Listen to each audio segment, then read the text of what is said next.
मेरा नाम छाया विठलानी है। जुलाई स्टार्टिंग में मुझे पेट में दर्द होने लगा, इसलिए मैंने सोचा ये मानसून के कारण हो रहा है, तो मैंने साइक्लोपम ली। 3 साइक्लोपम लेने के बाद मुझे कोई फ़र्क नहीं पड़ा। फिर बाद में मुझे डायरिया हो गया, तो मैंने लोपामाइड ली।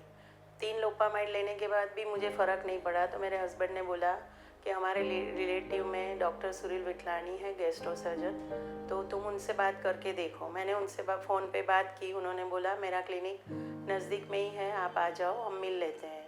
मैं उनसे मिलने आई। फिर उन्होंने मेरी सोनोग्राफी करवाई, तो उनको पता चला कि भाई मेरे गॉल ब्लैडर में स्टोन है, और मेरे को इंटेस्टाइन में थोड़ा स्वेलिंग भी आ गया था। तो उन्होंने फिर सजेस्ट किया कि जब ये स्वेलिंग कम हो जाएगा, बाद में हमको सर्जरी करनी पड़ेगी। तो मैंने उनसे पूछा कि ज़रूरी है सर्जरी करना? तो उन्होंने मुझे समझाया कि देखो, अगर किडनी में स्टोन है तो हम उसको दवाई से निकाल सकते हैं, लेकिन गोल ब्लैडर में जो स्टोन है, अगर मान लो मैं अभी आपको थोड़ा रिलीव कर दूँ, लेकिन उसके बाद अगर ये स्टोन थोड़ा सा भी हिलेगा और कहीं फंस जाएगा, तो आपको जॉन्डिस और अदर प्रॉब्लम हो सकते हैं, इसीलिए सर्जरी करना ज़रूरी है। मैंने बोला ठीक है। एक दिन मैं बाहर से आई, तो मेरी सोसाइटी में थोड़ी लेडीज़ बैठे थे, तो मैं उनके बीच में जाके बैठी। फिर बात करने लगे। फिर मैंने बोला मेरे को ऐसा प्रॉब्लम हुआ है, तो अभी सर्जरी करनी है। तो 1-2 लेडीज़ ने बोला अरे बाप रे, अभी आपको गोल ब्लैडर सर्जरी कराओगे तो आप 1 रोटी से ज़्यादा नहीं खा पाओगे। किसी ने बताया आप मैदे का तो खा ही नहीं पाओगे। तो मैंने भी पहली बार गोल ब्लैडर स्टोन सुना था, तो मेरे को थोड़ा सा घबराहट हो गई। फिर मैंने वापस डॉक्टर सुरील विठलानी से बात की। उन्होंने बोला ऐसा कुछ नहीं होता है, सबको प्रॉब्लम नहीं होती है। और ये गॉल ब्लैडर जो है वो तो जो बाइल स्टोर करता है, प्रोड्यूस तो लीवर करता है, तो उसका कोई इतना काम नहीं। उन्होंने मेरे को पूरा समझाया। जिस दिन सर्जरी थी उसके अगले दिन थोड़ा मेरे को टेंशन हो रहा था कि सही में ऐसा होगा, नहीं खा पाऊँगी। मेरे को नींद नहीं आ रही थी। मैंने वीडियोस भी देखे बहुत सारे, मतलब सर्जरी के ऐसे।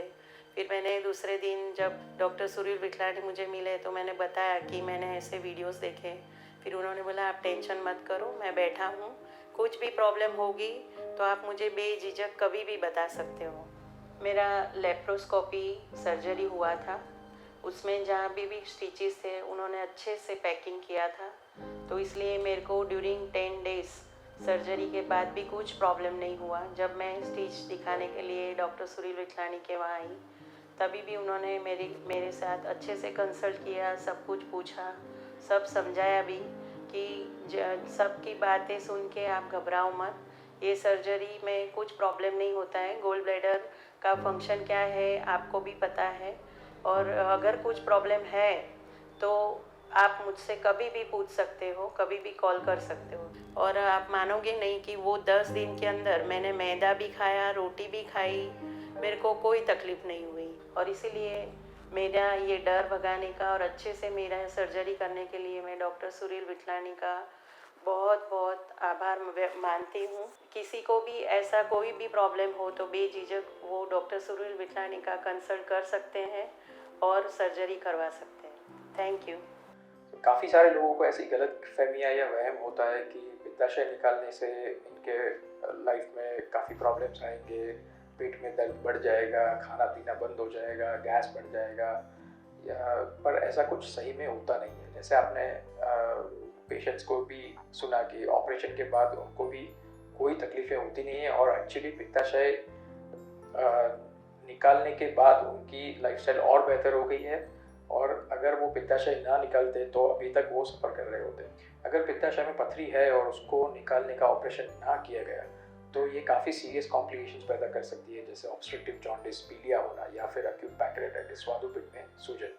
ये सभी चीज़ें एक इमरजेंसी होती है जिसमें पेशेंट्स को सीधा आईसीयू में ही एडमिट करना पड़ता है और उनकी ट्रीटमेंट पहले उसके लिए करनी पड़ती है। तो ये सब कॉम्प्लिकेशंस को अवॉइड करने के लिए बेस्ट ऑप्शन है कि लैप्रोस्कोपिकली का पित्ताशय निकाला जाए।